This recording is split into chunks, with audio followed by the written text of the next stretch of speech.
வணக்கம். சித்தைக்க உணவே மருந்து மருந்து உணவு. வளரும் குழந்தைகளுக்கும் சரி, வயதானவர்களுக்கும் சரி, நோயாளிகளுக்கும் சரி, புரோட்டீன் எவ்வளோ முக்கியம், புரத சத்து எவ்வளோ முக்கியம் அப்படிங்கிறத நம்ம சொல்லிக்கிட்டே வரோம். இந்த புரதம் வளரும் குழந்தைகளுக்கு அவங்க வளர்ச்சிக்கு ரொம்ப உதவும். இதே பெரியவங்களுக்கு வளர்சிதை மாற்றம்னு சொல்கிற மாதிரி செல்ஸ் எல்லாம் ரீஜெனரேட் ஆகிறதுக்கு, புது செல்கள் வளர்கிறதுக்கு, பழுதடைந்த செல்ஸை திரும்ப ரீஜெனரேட் பண்ணுறதுக்கு, புத்துயிர் பெறுறதுக்கு இது ரொம்ப உதவியாக இருக்கும். முக்கியமாக நோயாளிகள் ஒரு நோயிலேருந்து திரும்பி வராங்க, ஹாஸ்பிட்டலைஸ் ஆகி திரும்பி வராங்க அப்படின்னா அவங்களோட உடம்புல உள்ள இன்னர் ஆர்கன்ஸில் என்ன பிரச்சனையோ அதை சரி பண்ணுறதுக்கும், அந்த இன்னர் ஆர்கன்ஸில் உள்ள பிரச்சனைகளை சரி செய்கிறதுக்கும், அவங்க செல்ஸ்லாம் ரீஜெனரேட் பண்ணுறதுக்கும் இந்த புரத சத்து மிகவும் ரொம்ப யூஸ்ஃபுல்லாக இருக்கும். ஆனால் இந்த புரத சத்தை பெரும்பாலும் பருப்பு எல்லாத்துலேயும் தான் கிடைக்குங்கிறது தெரியும். இரவு ஈவினிங் ஆனால் சுண்டல் சாப்பிடுவாங்க, இல்லை 11 மணிக்கு ஒரு சுண்டல் சாப்பிடும் போது கிடைக்கும்னு தெரியும். ஆனால் இந்த சுண்டல் சாப்பிடும்போது அவங்களுக்கு உடம்புல வாயு சேரும். சித்த மருத்துவ முறைப்படி வாயு உடம்புல சேரக்கூடாது. அந்த வாயு சேரும் போது பல பிரச்சனைகள் புதுசாக உருவாகிறது நிறைய சான்சஸ் இருக்குது. புரதம் மட்டும்தான் நமக்கு கிடைக்கணும், அதனால் ஏற்படுற வாயு நமக்கு சேரக்கூடாது அப்படின்னா இந்த புரதம் எடுத்துக்கும் போது முக்கியமாக சுண்டல், வெள்ளை கொண்டக்கடலை, கருப்பு கொண்டக்கடலை, காராமணி, எந்த ஒரு சுண்டலாக இருந்தாலும் சரி, பருப்பு வகைகள் எதுவாக இருந்தாலும் சரி, அது எடுத்துக்கும் போது நம்ம கூடவே இஞ்சி, பூண்டு, புதினா, பெருங்காயம் இது எல்லாமே கண்டிப்பாக எடுத்துக்கும் போது இந்த வாயு பிரச்சனை நமக்கு வராது. ஏன்னா இந்த வாயு வெளியேற அது உதவி செஞ்சிடும். பூண்டை அவங்க டெய்லி புரோட்டீன் எடுத்துக்கிறாங்க அப்படின்னா டெய்லி ஒரு 10 பூண்டு கொள்ளாவது பாலில் நல்லா வேக வச்சு கரைச்சி குடிச்சிடலாம். அப்படி இல்லைன்னா சுண்டலோட இஞ்சி துவையலோ, கருவேப்பிலை துவையலோ, இல்லை புதினா துவையலோ சட்னியோ சைடில் வச்சு சாலடு மாதிரி செஞ்சு சாப்பிட்லாம். அப்படி இல்லைன்னா அவங்க பெருங்காயத்தில் நிறைய பெருங்காயத்தை போட்டு வேக வைக்கலாம், இல்லை பெருங்காயத்தை தாளித்து கொட்டிக்கலாம்.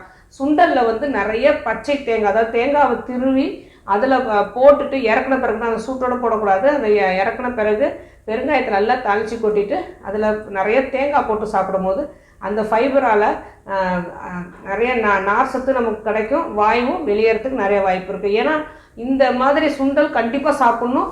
புரோட்டீன் அவங்களுக்கு புரத சத்து கண்டிப்பாக கிடைக்கும். அவங்க நோயிலேருந்து மீண்டு வந்த பிறகு பழைய உடல் பலத்தை பெறத்துக்கு இந்த புரத சத்து ரொம்ப யூஸ்ஃபுல்லாக இருக்கும். ஆனால் இந்த புரதத்துலேருந்து கிடைக்கிற வாயுவை நம்ம உடம்புல சேர விடாமல் வெளியேற்றுறதுக்கு ஒரே வழி இந்த மாதிரி வாயுவை கலைத்து விடும் சாமான்கள். இந்த பொருட்களோடு சேர்த்து நம்ம புரோட்டீன் சாப்பிட்டுட்டோம் அப்படின்னா ரொம்ப நல்லது. இதே புரோட்டீன் சோயாவில் இருக்குது. சோயாவை அப்படியே எடுத்துக்காமல் சோயாலேருந்து செய்ய வர மீல் மேக்கர்னு சொல்கிற சோயா சங்க்ஸ் அது எடுத்துக்கலாம். அப்படி இல்லைன்னா டோஃபு பன்னீர் அப்படின்னு சொல்லும்போது அந்த சோயா பால்லேருந்து எடுத்து ஒரு விதமான பன்னீர் செய்கிறாங்க. இந்த மாதிரி பன்னீர் அவங்க சாப்பிடும்போது வாயுவும் நமக்கு சேராது, புரோட்டீனும் அதிகமாக கிடச்சிரும். இந்த 2 வகையில் நம்ம பன்னீர் புரோட்டீன் சேர்த்துக்கும் போது உடம்புல அதாவது செல்ஸ் எல்லாம் நல்லாவே புத்துயிர் பெற்று நம்ம பழைய நிலைமைக்கு நம்ம உடம்பு நல்ல பழைய பலம் பெறத்துக்கு ரொம்ப யூஸ்ஃபுல்லாக இருக்கும். ஆனால் வாயு கலைச்சி விடுறதுக்கு கண்டிப்பாக கூடவே, ஏன்னா நம்ம சின்ன வயசுலேருந்து பார்த்துட்டு தான் இருக்கோம். பருப்பு வேக வைக்கும் போதே பெருங்காயம், மஞ்சத்தூள், பூண்டு இல்லாமல் கண்டிப்பாக வேக வைக்க மாட்டோம். அதுதான் அது அந்த காலத்தில் எல்லாம் சுவைக்காக, மனத்துக்காக அப்படின்னு நான் நினச்சிட்டு இருக்கோம். கண்டிப்பாக கிடையாதுங்க.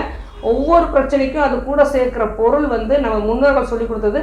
கூட சேர்க்குற பொருள் அதில் உள்ள தேவையில்லாத நச்சுத்தன்மை உள்ள நமக்கு ஏதாவது கிடைக்குது அப்படின்னா அந்த நச்சுத்தன்மையோ தேவையில்லாத சத்துக்களையோ வெளியேற்றுறதுக்காக உள்ளது தான் இந்த கூட சேர்க்குற பொருட்கள்.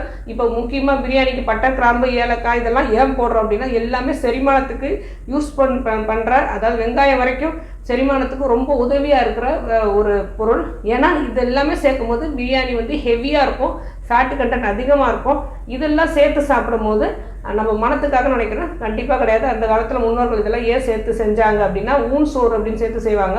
ஏன் செஞ்சாங்க அப்படின்னா இந்த பட்டை, கிராம்பு, ஏலக்காய், இஞ்சி, பூண்டு எல்லாமே உடம்புல மனத்தை மட்டும், வாய்க்கு மனத்தை மட்டும் உண்டாக்காமல் உடம்புல சேர வேண்டிய நஞ்சுக்களை எல்லாமே வெளியேற்றக்கூடிய தன்மை உள்ளது. செரிமானத்துக்கு ரொம்ப யூஸ்ஃபுல்லாக இருக்கும். அது மாதிரி தான் நம்ம ஒவ்வொரு உணவுப் பொருட்களையும் முன்னோர்கள் சொன்னபடி அவங்க அனுமானம், அதாவது எதோட சேர்த்து சாப்பிடணுங்கிற விஷயத்தை தெரிஞ்சுக்கிட்டு இதை நம்ம பின்பற்றிட்டு வந்தால் நமக்கு சத்துக்கள் மட்டும்தான் கிடைக்கும், நஞ்சுக்கள் நீங்கிடும்.